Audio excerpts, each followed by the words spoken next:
우리 앞뒤적으로 인사하도록 하겠습니다. 참 잘 오셨습니다. 은혜 받읍시다. 예, 참 잘 오셨습니다. 은혜 받읍시다. 예. 오늘 본 말씀을 통해서 예루살렘에 들어가신 이유라는 제목으로 은혜를 나누려고 합니다. 오늘은 여러분들이 잘 알고 있듯이 기독교 절기상 부활절을 앞둔 종려 주일이라고 말합니다. 이는 예수님께서 예루살렘 성에 입성하실 때에 온 백성들이 예수님을 환영하면서 종려나무를 꺾었다가 종려나무 가지를 흔들어서 환영했다라는 그 절기 기념을 따라서 종려 주일이라고 말하는 것이죠. 예수님은 자신의 공생의 활동, 곧 요한복음 6장 39절 40절 말씀에 보면 하나님께서 자신을 이 땅에 보내 하나님의 백성들을 모두 잃어버리지 않게 하는 것이 자신의 사명이다라고 고백한 적이 있습니다. 아마도 하나님께서 예정하신 백성들을 찾아 만나주시고 그들을 고치시고 그들을 가르치셔서 그들을 하나님 백성 삼는 것이 예수님께서 이 땅에 오신 이유입니다. 물론 그것만 이유는 아니죠. 그래서 오늘 유월절을 감당하기 위해서 오늘 예루살렘에 올라가신 거예요. 유월절, 우리가 알다시피 유월절은 하나님께서 자신의 백성들이 애굽 땅에서 430년 동안 종살이 했을 때에 그들의 죄악을 풀어준 기념한 절기를 유월절이라고 말합니다. 이때 하나님께서는 이스라엘 백성들에게 믿음으로 준비해야 될 것을 이야기해 주셨는데 어린 양을 잡고 그 생명의 피로 그 각각 집 안, 그야말로 집에 있는 그 집 문 앞에 문 설주와 임방에 피를 바르도록 했습니다.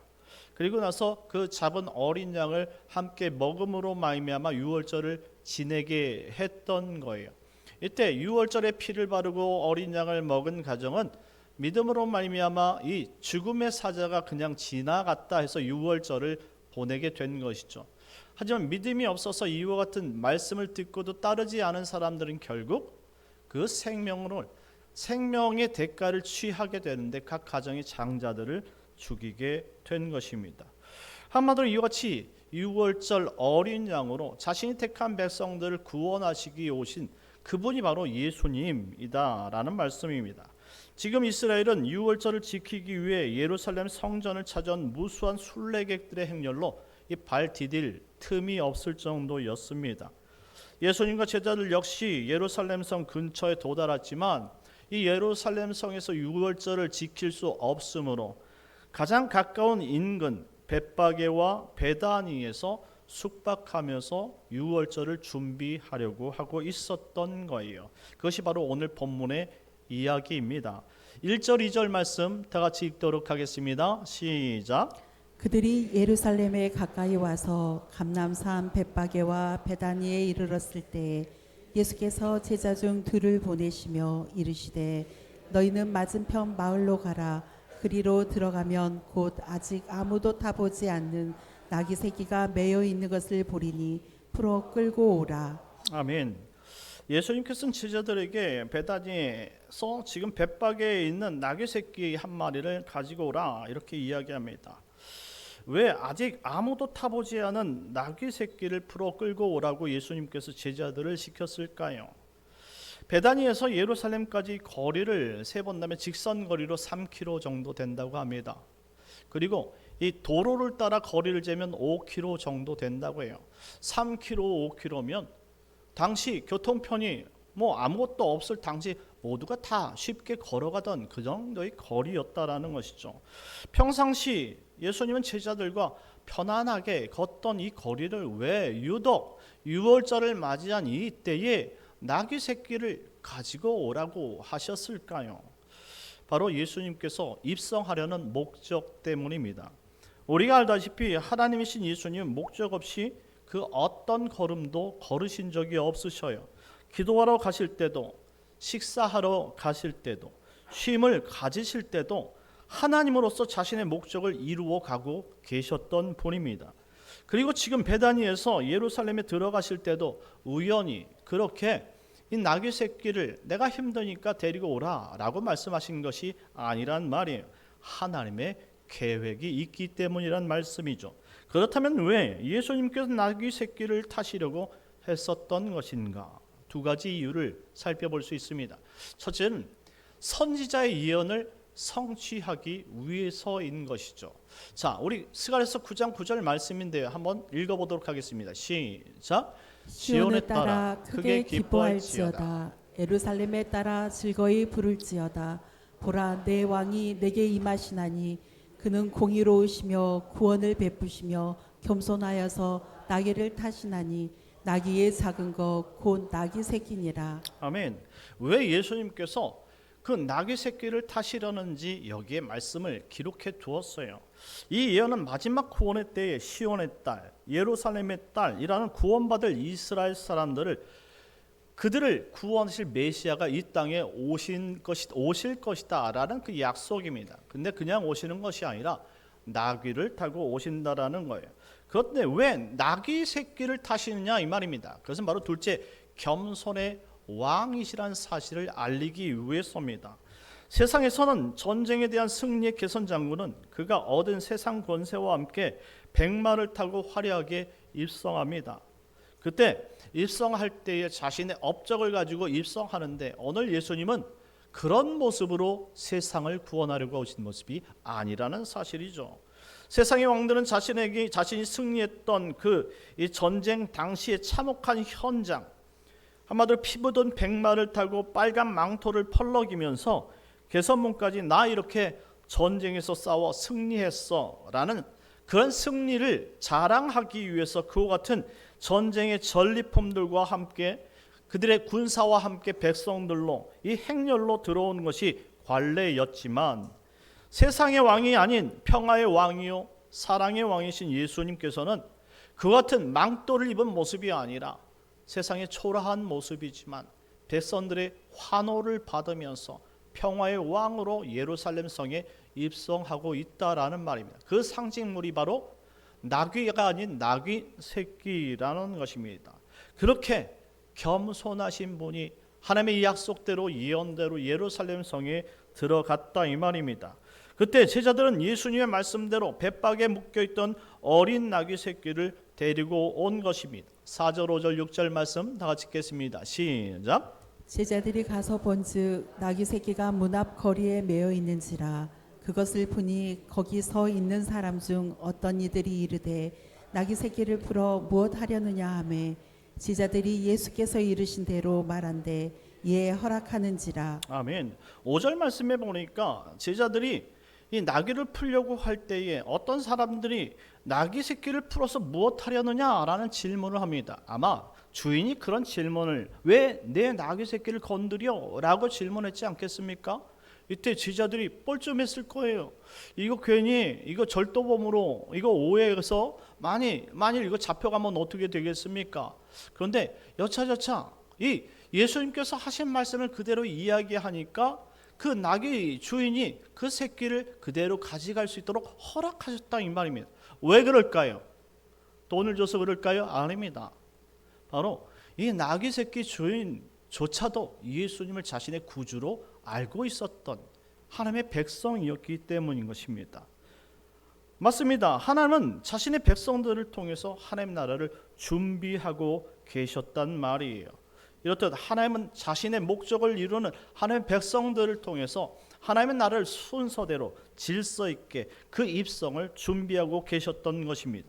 그리고 제자들은 나귀 새끼에 자신의 겉옷을 안장으로 얹혔고 이 땅에 오신 승리의 왕의 행렬을 준비하기 시작합니다. 7절 8절 말씀입니다. 시작. 나귀 새끼를 예수께로 끌고 와서 자기들의 겉옷을 그 위에 얹어 놓음에 예수께서 타시니 많은 사람들은 자기들의 겉옷을 또 다른 이들은 들에서 벤 나뭇가지를 길에 펴며. 지금 예수님의 왕의 행렬을 준비할 때에 제자들만 있었던 것은 아닙니다. 제자들은 자신의 겉옷을 벗어서 예수님께서 타실 그 나귀 새끼의 안장으로 올려놓았고 그리고 많은 사람들이 자신들의 겉옷을 벗어서 이 나귀가 지나갈 때 그 꽃길을 만들기 위해서 깔아놓았다라고 말합니다. 여기서 끝나는 것은 아닙니다. 또 다른 사람들은 들에서 뺀 나뭇가지를 길에 펴면서 예수님께서 그 걸어가실 길을 위대한 길로 만들고 있었다라는 것을 보여주고 있습니다. 지금 세상에 그 개선 장군의 행렬과 예수님께서 이 평안의 왕으로 오셔서 그 개선 행렬이 얼마나 대조적인 모습인가를 보여주고 있어요. 이처럼 예수님은 그 구원의 방식을 세상의 무력과 힘으로 하는 것이 아니라 오직 말씀과 평화로 하신다는 사실을 보여주고 있는 거예요. 그러니 우리 예수 믿는 성도들은 평화주의자가 되어야 되고, 그리고 예수 믿는 사람들은 오직 하나님의 은혜 가운데서 그 구원을 사모하는 자들이 되어야 된다는 말씀이죠. 그러니 예수를 믿으려면 제대로 믿어야 되는 것입니다. 사람들은 예수님의 행렬 앞에서, 그리고 행렬 뒤에서 종려나무 가지를 꺾어다가 흔들며 외치기 시작합니다. 호산나! 주님의 이름으로 오시는 주여, 가장 높은 곳에서 호산나라고 외치기 시작했습니다. 9절 10절 말씀 다 같이 읽겠습니다. 시작. 앞에서 가고 뒤에서 따르는 자들이 소리 지르되 호산나 찬송하리로다. 주의 이름으로 오시는 이여 찬송하리로다. 오는 우리 조상 다윗의 나라여 가장 높은 곳에서 호산나 하더라. 아멘. 호산나, 호산나. 이 호산나라는 단어가 어떤 의미일까요?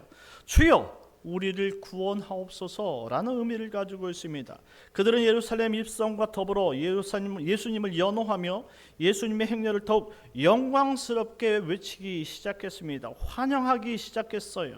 그들 가운데 어떤 이는 이렇게 고백했습니다. 오늘 10절 말씀에 보니까 우리 조상 다윗의 나라여 가장 높은 곳에서 호산나 하더라. 이 말씀을 생각해 본다면 이 다윗의 자손, 다윗의 나라, 이것은 메시아의 국가를 상징하는데, 어떤 이들은 이것을 진짜 예수님께서 이처럼 평화의 왕으로 하나님 나라를 이루고 그리고 그렇게 만들어 가신다는 사실 믿음으로 받아들인 사람이 있는가 반면에, 여전히 물리적인 힘으로 세상의 방법으로 다윗의 나라, 가장 부강했던 그 나라를 다시 건설하실 것을 생각했던 사람들이 있었다 이 말입니다. 그러니 지금 운집해 있는 그 예루살렘에 예수님을 덮고 있는 많은 사람들이 얼마나 지금 자신의 목적대로 예수님을 추앙하고 있고 떠받들고 있고 환영하고 있는지 모릅니다.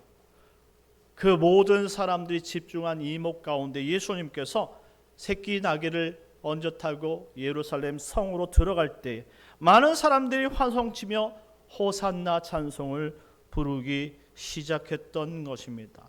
호산나, 호산나, 우리를 구원하여 주옵소서. 그런데 문제는 이와 같이 주님을 호산나 외치던 자들 가운데 오직 믿음으로 예수님을 바라보던 자들이 아닌 오직 이 땅의 물리적 힘으로 또다시 내 나라를, 정권을 다시 도발하고 그리고 세상의 힘으로 다시 새로운 다윗의 나라를 건설하기를 소망했던 사람들은 머지않아서 가룟 유다가 배신하듯이 그들도 배신하고 예수님을 떠나버리고 만다라는 것입니다. 그래서 결국 어떻게 됩니까? 예수님께서는 이 고난 주간을 견뎌내시다가 사내들인 공회에 잡혀 온갖 음모와 거짓 증인들로 인해서 신성 모독죄로 고발당하고 맙니다. 네가 하나님이냐? 분명히 너는 하나님이라고 말했다. 널 고발할 거야. 이것은 우리 율법의 사형에 속한 것이야. 그래서 이 예루살렘의 지도자들, 사내들인 공회원들은 자신의 손으로 형량을 집행할 수 없기 때문에 그 당시 로마 총독부의 이와 같은 신성 모독으로 예수라는 사람이 더럽혔으니 사형에 처해야 합니다 라고 고발하게 되죠. 그런데요, 중요한 것은 이 로마에서는 종교 문제로 사형을 내리는 법이 없었던 거예요.